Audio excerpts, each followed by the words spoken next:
This is a review for Chapter 7, Integrals and Transcendental Functions. Here we'll review two subjects. One is exponential change and separable differential equations. The other one is the concept of big O and little o, which are useful for measuring the relative rates of change, growth, and convergence. Here, let's begin with section 7.2, exponential change and separable differential equations. In many real-world problems, the rate of change of quantity y is proportional to its size. So we can write in this way, along with a constant k, it can be written in this equation. So such quantity y is said to undergo exponential change. The reason is, once we solve this problem, then we see easily the change is exponential. Okay, let's try to solve the problem. For the equation, after after dividing the equation by y, we try to integrate with respect to t. Then left-hand side will become logarithm absolute value y, and right-hand side is kt plus constant, so that by taking exponential function, we reach this one. Now, we eliminate the absolute sign and take a plus minus sign on the right side, and we define this portion as a, so we reach at this equation. And so that once at times 0, the value is given, then now here we can decide y0, okay, the a, so that is the same as y0. Okay, from this one, if you try to get y at 0, then that is a, and e to the 0, which is 1, so that there's a. But once it is given a value y0, then a can be replaced by y0, so that the solution of the differential equation is this one. So you can see easily that is changing exponentially, so that we say it is undergo exponential change. Now, for this portion, here, this term, now the integration is logarithm absolute value y. Now, okay, that part is the same as dy, and then the result is the same as here, logarithm absolute y. So that here, when we try to solve this equation, we separate out, and dy over dt, okay, we multiply dt, and then divide by y. So every y term is on the left-hand side, and every other things are on the right side. And then we apply integration, so that left-hand side will be integrated with respect to y, and right-hand side with respect to t. And we can get the same results. Okay. Okay. Here, in general, differential equation. First of all, the differential equation is given in this way: dy over dx. The slope is given as a function of x and y. Of course, y is a function of x. Now, the right-hand side is separable. For example, a part is a function of x and times a function of y. Then, now we divide by h of y and also multiply dx, so that we can reach at this one. So here we can integrate left-hand side with respect to y, and we can integrate right side with respect to x, and once we can find the integrals, then we finish the solution. Okay, we'll see here examples for differential equations.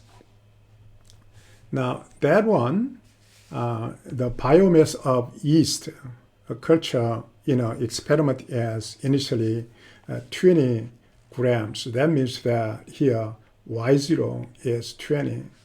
And 30 minutes later, the mass becomes 40 grams.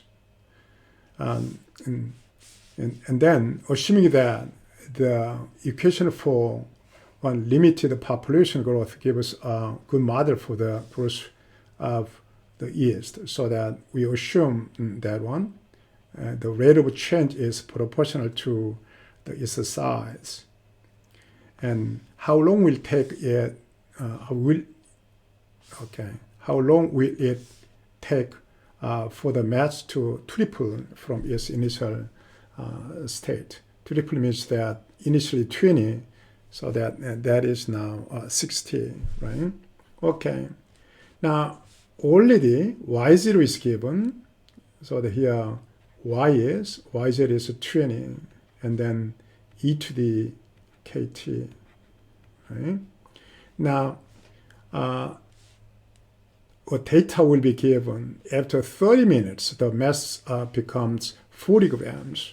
That means that here 40 and 20 and times e to the now k 30, right? K times 30. The data is given in usually for the determination of k. You have to decide k. So you can use the equation. Okay, from this one, now divide by 20, so it is 2, so that that's 2 equal e to the k30. If you apply logarithm, natural logarithm, then 30k is the same as logarithm 2. So that we can find here k is logarithm 2 over 30, right? Once k is decided, then now you can finish the computation quite easily.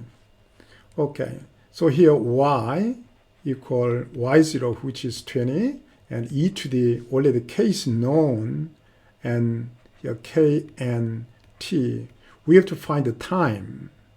Now that y must be triple, so that means this is now 60. So here, divide by 3 and take a logarithm, then kt equal and logarithm 3. And then now the time is here logarithm 3 over k. This k will be used to finish the computation. Okay, you can finish it. For radioactivity, here some atoms are unstable. So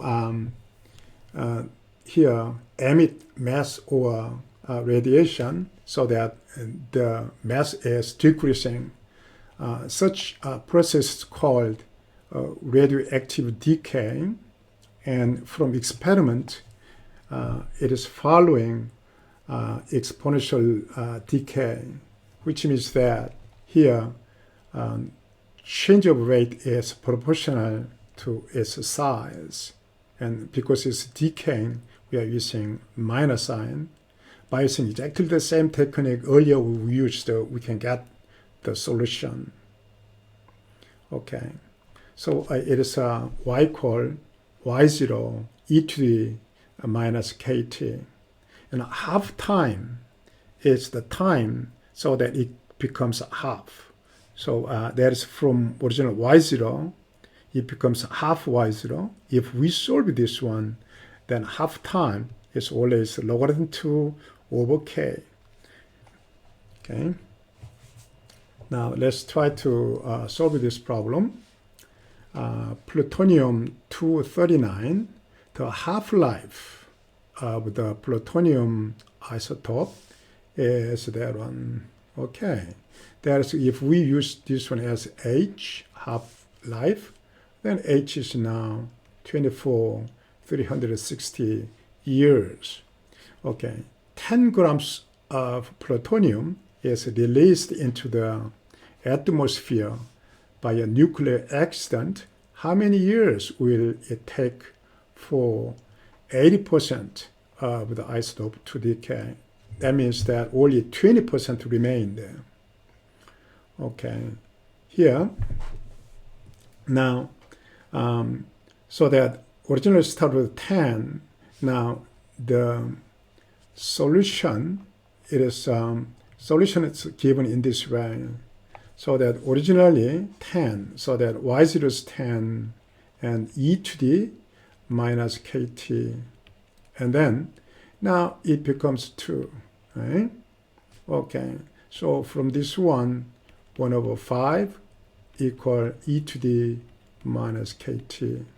So that by taking logarithm and then multiply minus 1, we can see here kt equal logarithm 5.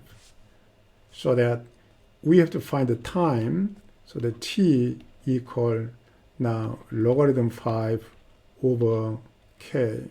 We have to decide k, we have to find the k, but k can be gotten from this one easily.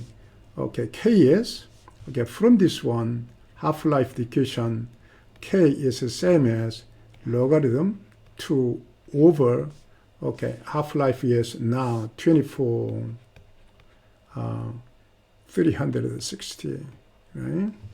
So that if we use that quantity, then you can reach that one. The numeric value is now larger than 56,000. So more than 56,000 years later, it becomes only 20% of original amount. Okay. Okay, here, relative rates of growth and convergence, big O and little o. Okay. Now, in the beginning, we assume two functions f and g are positive for large x. Okay, here we say, as a definition, f grows faster than g if here f of g as x approaches infinity is growing, becoming larger and larger. That means that f is growing faster. That is also the same as g grows slower than f. But this equation is now same as that one. Here is reciprocal. If it is approaching infinity, then its reciprocal should approach 0. So here anyway, f is growing faster, and now g is growing slower, right? Okay, rather than 0 and infinity, if it is converging to L, which is a finite number and non-zero, so the positive, then we say that f and g grow at the same rate as x approaches infinity. Now that is a sort of intuitive definition. Now we can define more systematically in this way. Here, now, and f is, we say that f is of a smaller order than g as x approaches infinity if the ratio approaches 0. That means that here, now, f is, okay, for example, you may think in this way. That is, okay, f is, for example, quadratic, and bottom is now, for example, cubic. Then the order is larger. Order of this denominator is larger, and we can easily see that it is approaching 0 as x approaches infinity. So we say that the top has a smaller order than bottom. So exactly the definition is around there. So in this case, we say that f is real log of g, or f is in real log of g. So rather than equal, we may try to use here now inclusion, set inclusion sign. Either way, we can express. Okay, now here again, we start with two positive functions, and then now if the ratio is bounded by m as x approaches infinity, so therefore very large x, once it's bounded, then we say that f has at least the order of g.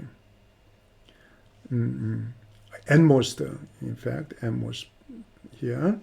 So that now that means that if you look at this rational function, now once order, the top and bottom is the same, then it's bounded.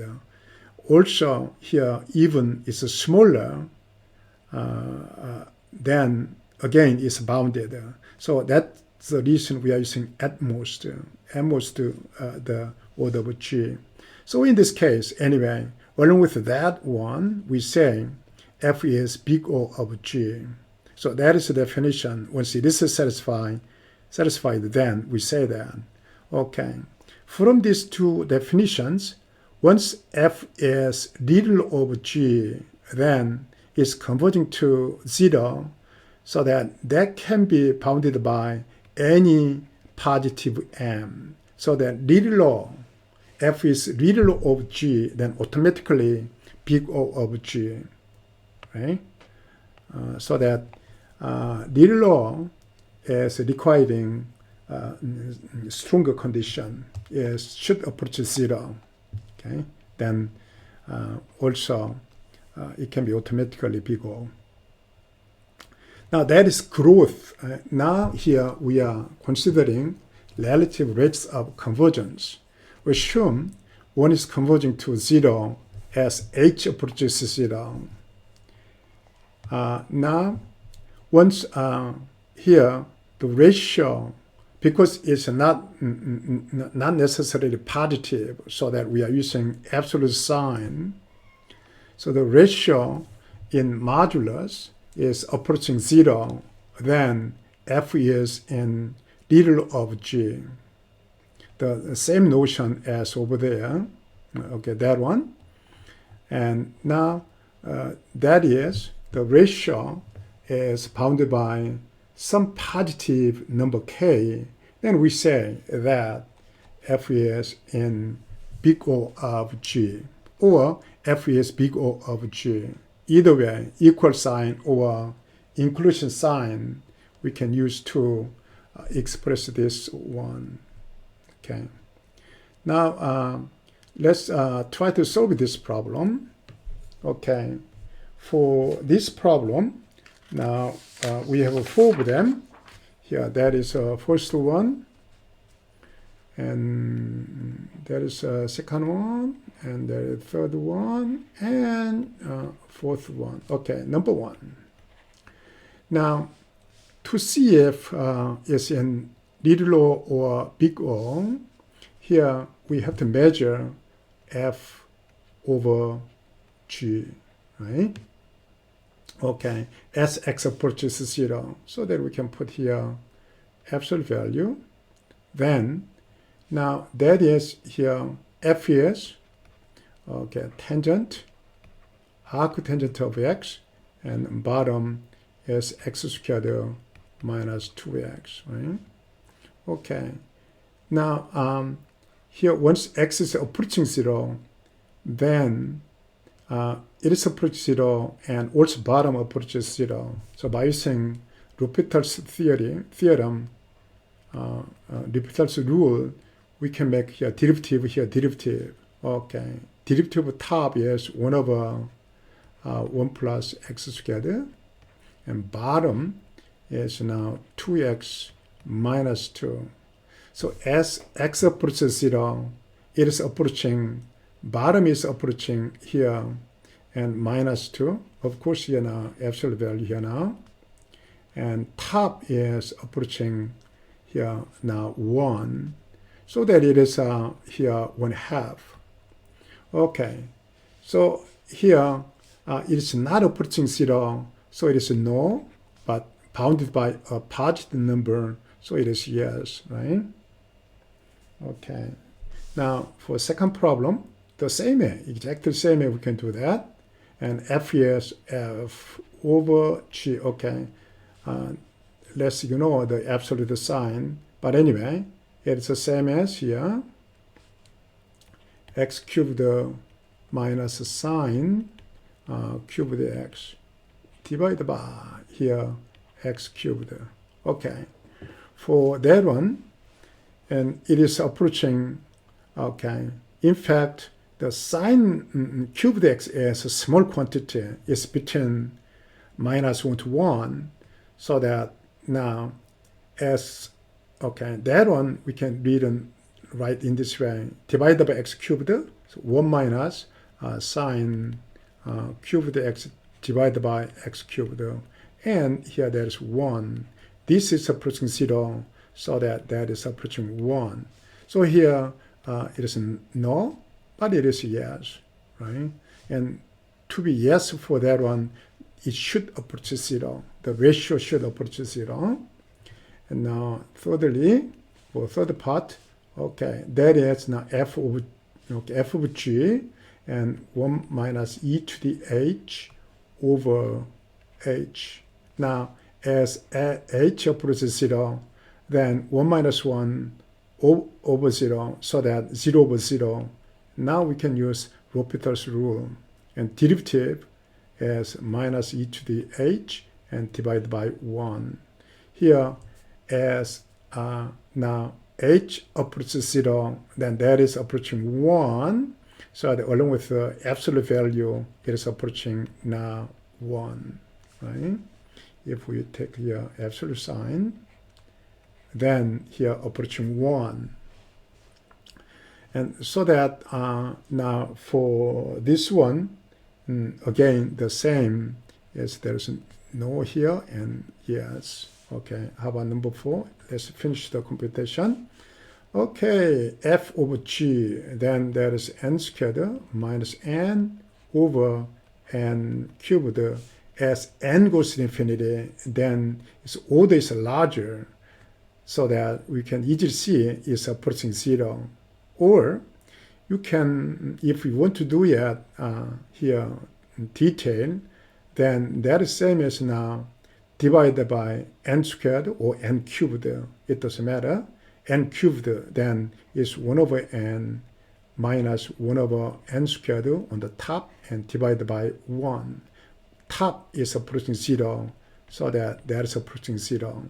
So ratio is approaching 0, so that there's yes. Okay, this is yes. It's a little low, then bigger is automatic, right? Okay, so that is the end of chapter 7. Thank you.